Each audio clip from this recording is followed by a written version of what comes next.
Right, let's look at that now a little bit closer. Legal analyst Modidima Mannya joins us now for more on that. Mr. Mannya, good to have you, and thank you very much for your time.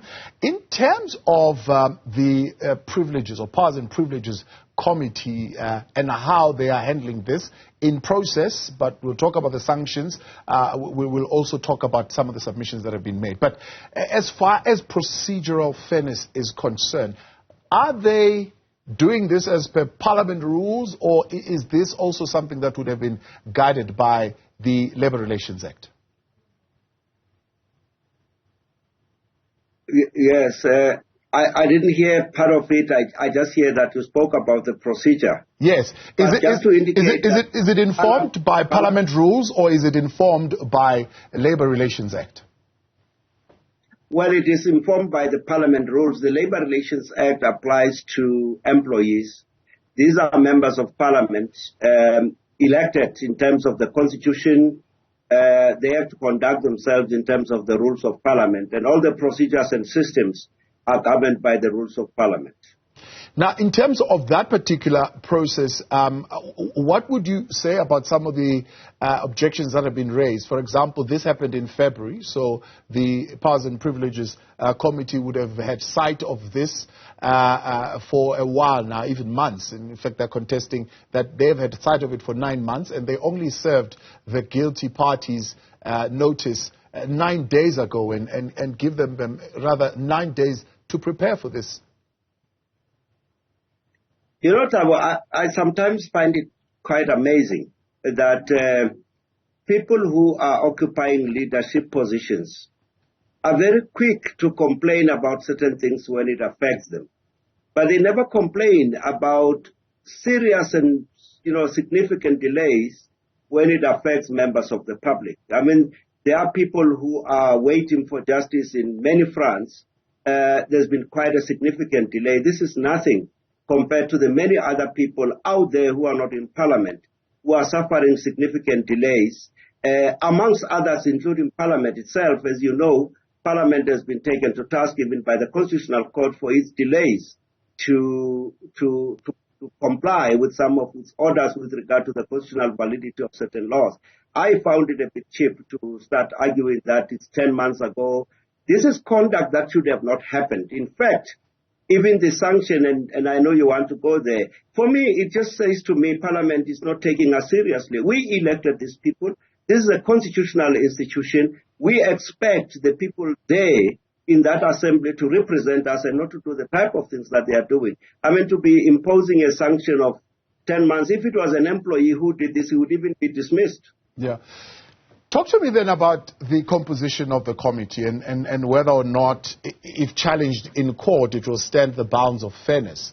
Right? The EFF argues that 60%, if not more, maybe even 65% of that committee is made up of ANC members who want to protect the president of the country who they were protesting against during their February standoff there during the State of the Nation address, and saying the composition of this committee initially on the onset is unfair.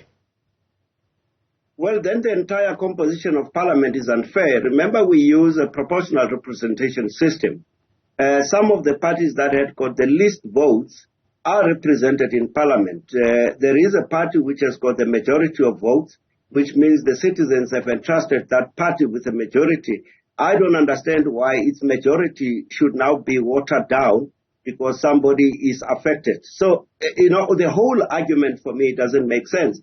The whole system is based on exactly that there will be inequality in terms of numbers because each party qualifies for certain seats in Parliament in the first place, and it will automatically qualify for a certain number of seats in some of the committees. So going to court and arguing the perception of bias, will that stand? Well, I don't necessarily think so, and it can't be simply because you believe that a particular party protects a particular person. All the parties in Parliament are advancing their own agendas, no doubt about it. I mean, I cannot imagine that the DA will not protect its leader. I cannot imagine that the Freedom Front Plus will not protect its leader. That's just the nature of the interaction in that Parliament. I think the question is, whether there were valid charges, whether a correct procedure was followed, and whether they had a right to be heard. And if so, whether the ultimate finding has got a basis in fact and in law. I think that is what the court will consider. The stories about whether it is to defend the president is just something that I don't think is unsustainable.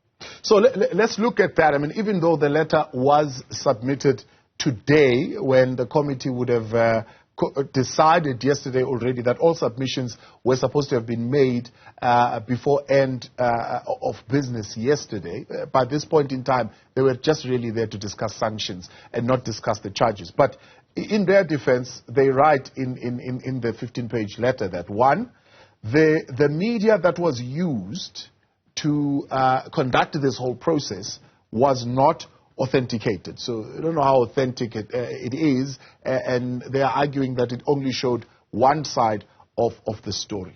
Two, they are arguing that, well, they were really not disrupting anything, and there's no charge of misconduct that has been proven, because what they were doing, they were protesting inside the chamber, rightfully, as per Section 58, subsection 1 of the Constitution, right to freedom of speech. They're also quoting Section 17, right to assemble peacefully and unarmed.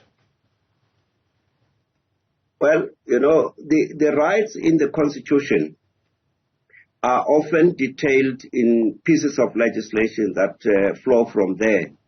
And the rules of parliament will give effect to the right of freedom of speech. For instance, members of parliament are protected against being sued for what they say in parliament. But I don't think anybody believes, especially members of parliament, that the rights, even the rights in the Bill of Rights, are absolute, and that you can exercise them in the manner that you deem fit, not in the manner that is prescribed. The rules of parliament give effect exactly to those rights, but to go and conduct yourself in a manner that is contrary to the rules cannot make you derive protection from the rules that you actually breach. So I think the whole argument of freedom of expression and all this is a problem. But I must say that, you know, beyond all these charges, I'm not sure whether this is not an attempt to delegitimize the very same parliament they sit in. I don't know whether they intend to say to us, we can't trust members of parliament. I'm asking myself a question. If the DA, for instance, was in the majority and the people who caused the disruption were the ANC, were ANC people going to say because the DA membership is too much here, then we are going to be prejudiced? I'm not sure whether these arguments make sense at all. Yeah.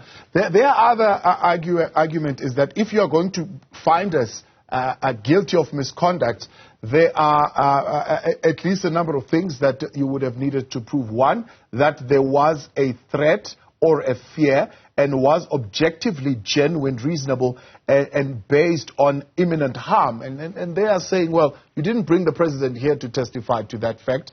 And so how do you come up with that conclusion that the president feared that there was imminent harm? Yes, but did they participate in the process? Did they lead evidence to demonstrate that they didn't misconduct themselves? Did they lead evidence themselves to demonstrate that there was no harm? Because as far as I understand, they didn't actually participate in the proceedings where the substantive issues were being dealt with. The question is, if evidence was given at the hearing of the committee and it was not challenged, why should it not be accepted as a matter of law? This, of course, has been likened, for example, to the Section 194 committee, where it found on a Chapter 9 institution head and impeached her in her absence, without her participating in that process because of whatever legal fee arguments that would have been going on at the time, saying these committees are continuing to exercise that kind of biasness, I suppose, in how they deal with these matters. Well, courts will make a ruling in your absence if you waive your right to participate. I mean, that's a matter of law. If you are invited to participate in a process, even if you disagree with the process, you go there and participate, put your reservations on the table. If you want a postponement, you apply for one. If it's declined, you proceed. Then you have got every opportunity to take that on judicial review if you so wish. So if you stay away from a lawfully constituted process and then complain thereafter, you have deprived yourself an opportunity to really challenge it. And I think this is what would have obtained in this particular situation. So the decisions of the committee in their absence, the mere fact of their absence doesn't mean the process is irregular or unlawful. It simply means that they have waived their right to participate. Will this have an impact, I suppose, in the future? Because the EFF argues that this was a peaceful protest, which is covered, according to them, of course, in the Constitution, or at least there are no rules, even as far as National Assembly rules, that would prevent an opposition party from protesting peacefully about any issue that they are frustrated about, that they have demands about, and they want to express their aspirations on. I suppose that the actual issue is that there are rules of parliament in the National Assembly and the NCOP which prescribes the conduct of each of members of parliament. It's not about whether there are no rules which prohibit freedom of expression. So this is not about freedom of expression. It's about the conduct. And as you can see from the charges, that the issue is the conduct. So I don't necessarily think that the National Assembly wishes to take anybody's right to freedom of expression or to protest, but it is enforcing the conduct which every one of them took an oath of office. You must remember that all members of parliament took an oath of office to respect the Constitution. Respecting the Constitution includes respecting the institutions established by the Constitution. So let's talk to the sanctions then. Do you think that they would need to, at least Parliament, revisit these sanctions in a sense? There are others who are calling, for example, for a month-long ban from the National Assembly, at least in the month of February. Others are saying, well, a month's salary docked is neither here nor there. And there's a question about an apology. And I sit and I say, how will they enforce an apology? I mean, the ANC itself couldn't enforce an apology in its own party and ended up expelling the former SG, who did not want to apologize to the president of the party. Yes, maybe let me deal with the issue of the apology. I think you will recall the incident of Ms. Dinapula, I think, who was ordered to apologize in the National Assembly. And if you had watched that footage, you would have seen that she was really in distress. She broke down and cried. It's quite, to some extent, a very humiliating experience to do that. But I don't even think it's adequate. But I think the question that you are raising with regard to the sanction, as far as I understand, the committee has already concluded its work. It is submitting its report to the National Assembly. I'm not sure whether they would be entitled to revisit their decisions if they've already taken a decision on the finding of guilt and on the sanction. Yeah. Of course, the National Assembly, to which the report goes and which is the final arbiter, has the right to reject or accept the report or amend whatever recommendations are made to it, because this will be recommendations.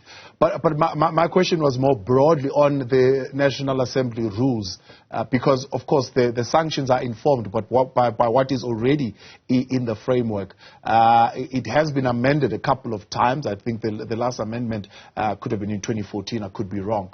But would it be something that would need to be revisited, maybe again amended and put even tougher sanctions for that kind of conduct? Yes, I think I'm actually surprised that, as I say to you, that the National Assembly thinks that conduct of that nature, because I think we must not confuse issues here. We are the owners of the Republic of South Africa, not the president. The president is our messenger. The speaker is our messenger. The MPs and MPLs are our messengers. And when they do this type of things, it's an affront to us, not to Parliament per se, because Parliament belongs to us. And I think it's important that, the greater part of Parliament's time must be used dealing with our issues. In that context, I think the type of sanctions that Parliament imposes do not even serve as an example or a deterrent. As I said, if it was an employee who were to disrupt a board meeting or a senior management meeting, he would have been dismissed. I mean, he wouldn't be called to come and apologize and they say 10 months, 10 days salary or you're suspended. They would have visited him with very serious consequences. And I think Parliament and members of Parliament must be exemplary.